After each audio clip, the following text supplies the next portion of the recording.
Yeah, so I think, the players have reported in, you can feel that there's great optimism for the 2025 season.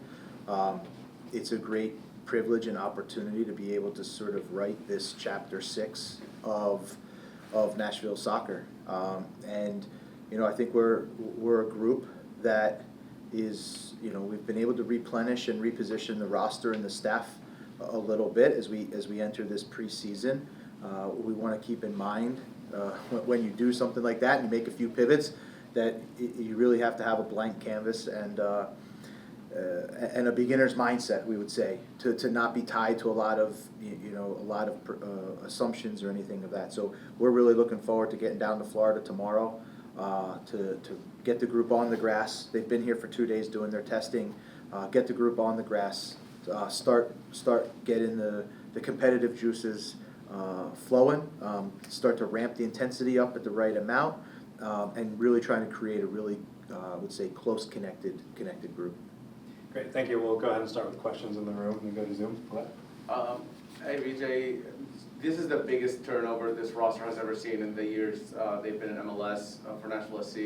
A lot of new faces coming in, a lot of maybe old faces who are trying to prove something. How do you balance all that going into this new season, and is it a little bit challenging that you have a lot of these newer sort of new blood coming in?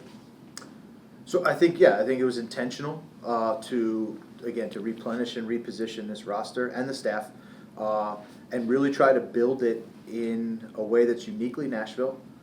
Try to build it in a group and a team that is aligned and embody the values of not only our club but the community.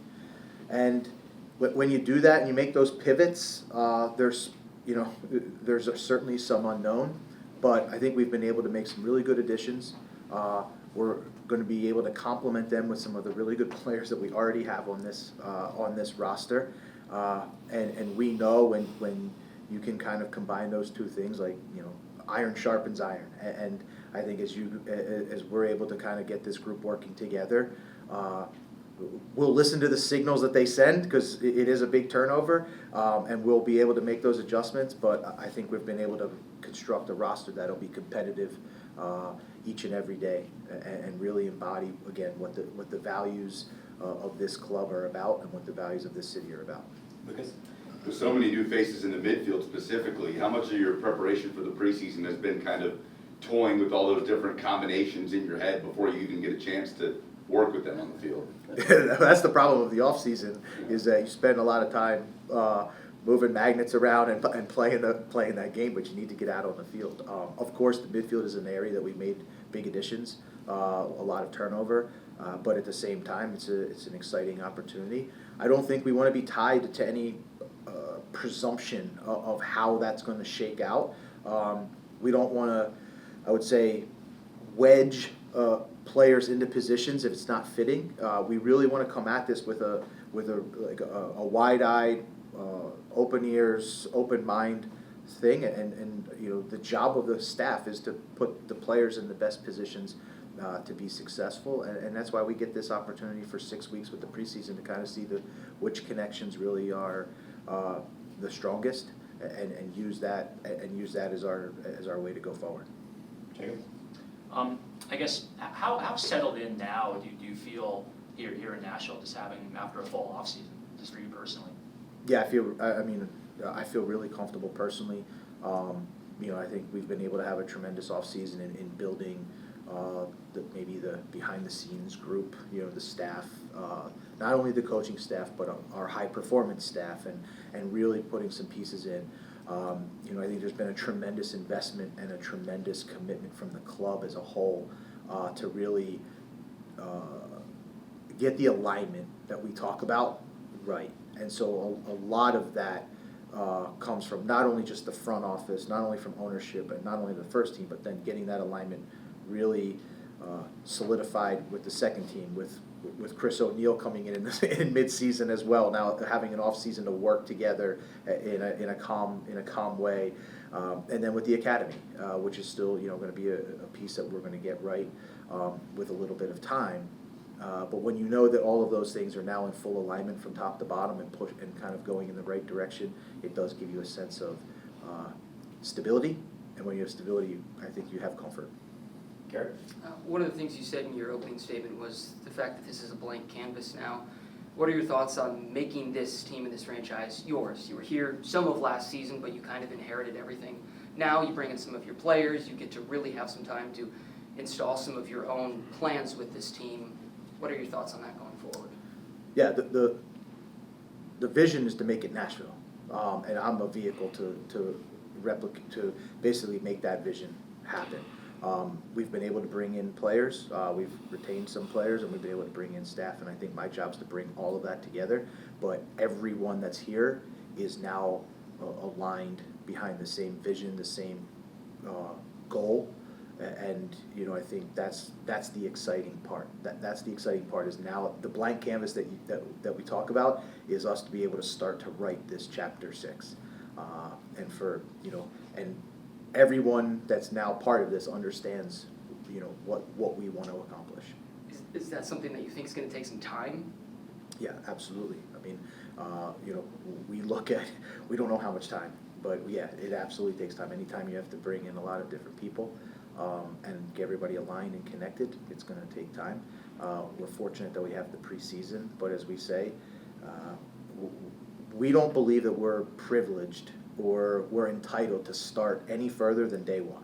And that's all that we're really going to control right now. And we're going to tell the players, we tell the staff every day, we're just going to keep turning each page. And we're going to keep turning each single page every day, learning and trying to get better. And at the end, it won't be our job to judge where Chapter 6 falls in the history books. You know, basically the totality of the history of NSC. That'll be for history to tell us. We're just going to stay focused on the opportunity that we have today, and doing that each day. Claudia? Vijay, it might be too early for this question, but we know about your principles. You stated very clearly what your principles of playing are. They're not going to change for sure. But looking at the turnaround and the midfield especially, are we set up for any particular thing that you might have in mind tactically this new season coming up? Again, you totally right. We're not going to change our principles. We're a principle play, teaching environment, learning environment. So, which I think gives us a tremendous opportunity to get as many of the new players on board as quickly as possible through providing clear roles, clear responsibilities, and a consistent learning and teaching environment. Certainly, I think through some of the acquisitions, we're trying to find a way to generate and score more goals. And I know it seems cliche, but if you look across the league in the history, you know, you have to score somewhere around 50 goals to be a consistent playoff team. And so when we look at our roster, we need to have that confidence. The way we play, the way we train, the way we want to do everything is we got to score 50 goals. And that's not something that we're going to hide behind. And how we do it is we're going to have to, you know, be flexible and find those moments. I don't think all of us have the answers, but we know what we need to do we know the level that we need to reach if we want to reach those levels. Julian? What do you look for in these preseason matches? I would say the focus is primarily on us. So it's, are we able to transmit what we're doing on the training field, what we're doing in the meetings, what we're doing in the gym, and are we able to obviously perform it? And you're performing it against an opponent who's going to give you different challenges. So for us, it's just about, I always say the training field is a sacred place. The training field is where we become us. And right now, we have the benefit in preseason and with a few of the friendlies that we're going to play, is to just be solely focused on us and try to take what we're practicing and really put it into effect, because we know when it hits maximum pressure, which is game day, you have to be a little bit, I would say, pressure tested. So for us, that's really all we're looking to do. Do you think that some of the returners could use last season as kind of a motivator? Again, I think each season is its own independent season. The group is never the same season to season. The staff is never the same season to season. Each season is its own story and its own narrative. If an individual player uses that for themselves But that's certainly not something that we use in our environment in terms of motivation. We're motivated by getting better each day on the process, being focused on where we want to, what we want to achieve as a group, and I would say fostering an environment where players can develop and players can chase their own ambitions as well, and marrying that team and the individual ambition. So very much about just being focused on writing the best chapter we can in 2025. We'll go to Ben Wright on Zoom, and then we'll come back with you guys for anything else you guys have. Go ahead, Ben. Hey, BJ, good to talk to you. Sorry I couldn't be there in person today. I know last year you kind of gave us an overview of how you want the team to play and kind of your vision for what you want this squad to look like. Kind of looking forward to preseason. What would, in your mind, kind of constitute a successful preseason, and what are kind of some of the boxes you want to tick to feel like you're fully ready to take on the 2025 MLS season? Yeah, I think for us it's creating consistency. I think the more consistent we can become day by day, the better we will feel, and the better we'll be prepared, and the better that we'll be able to kind of focus on how we can continually improve. We want to create an environment that's intense. The way we want to play is with intensity. The standard to compete at this level is that you have to play with intensity. So we have to be able to train that and build that each day in training. We're a team that's built on the collective, and we value that. And so, both with and without the ball. So we want to focus on the players being connected on and off the field.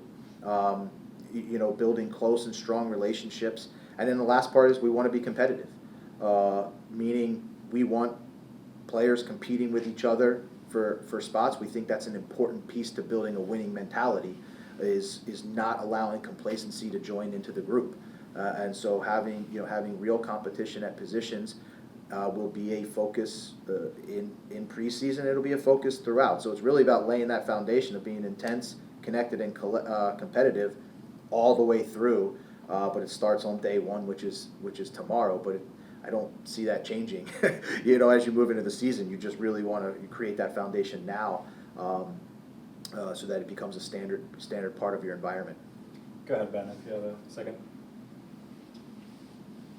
Yeah, and then I know you've talked about midfield a lot, but just kind of looking at the position group, I think Patrick is probably the only player who's still kind of here from last year, and he got here halfway through the year. How do you kind of get everybody up to speed and kind of on the same page with how you want to play in essentially a month and a half? Yeah, I think you're right. We have Patrick, and I would say we have Hani in that center midfield that have been here, and everyone else we sort of brought in. Again, I would say it comes down to having very clear roles and responsibilities for each position, for each player. Train it and finding ways to continue to get them connected each day, putting them in positions, working with them on and off the field, then working with each other on and off the field to build those relationships. And I think what we've been able to do is now also make it a competitive group in that midfield, where they know that they're going to have to perform at a high level and execute at a high level. And when we can have that environment, I think that'll transmit to a high level and high performing team. Really simple, direct one. Are you still active in the transfer market? Yes.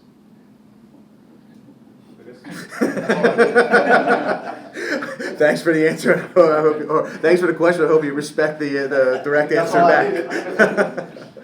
How much of your offseason was spent reflecting on the, I think, 11 games that you did have, and how much has that helped you, looking back on that, how much do you think that's helped you just hit the ground running, jumping into the preseason?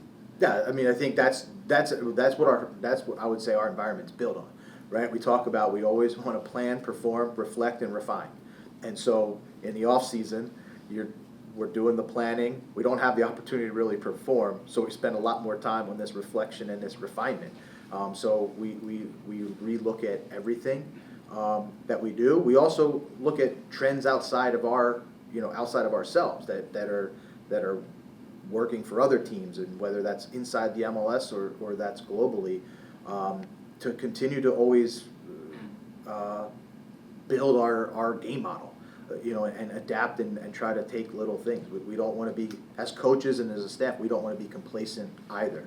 So I think it's looking at what works, developing a plan on how to make that even a greater strength, and there's always going to be some weaknesses that we need to address and improve, and using that as our foundation, but not coming into the season with this group of new players already presuming we have to do those things. We just have to understand where we are, where we want to go, and then really evaluate with, like I said, with this sort of beginner's mindset, and let the team kind of speak to us to guide us. Jim? One of your biggest moves in the club this offseason was trading Shaq Moore to Dallas. I guess how much did that move reflect confidence in Julian Gaines, especially after he kind of was able to make an impact for you last season late in the year, and then bring in Andy Nahar. I guess what do you feel he'll add to that position, and also maybe Julian's development as well? Yeah, so I mean, obviously we did trade Shaq Moore. Shaq's been a player since, I've known him since a U17 player, so it's a guy I have a tremendous amount of respect for, player and person, and so it's always difficult in this business when you have to make those decisions, but that's what we have to do to look out for the best of the club. It is an opportunity for Julian. Julian's going to have the opportunity to come in and compete for a position here.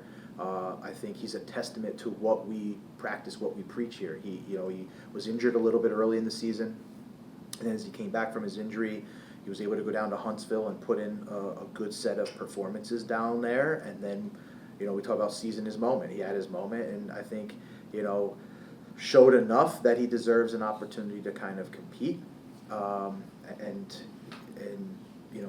he'll have every opportunity to do that for us.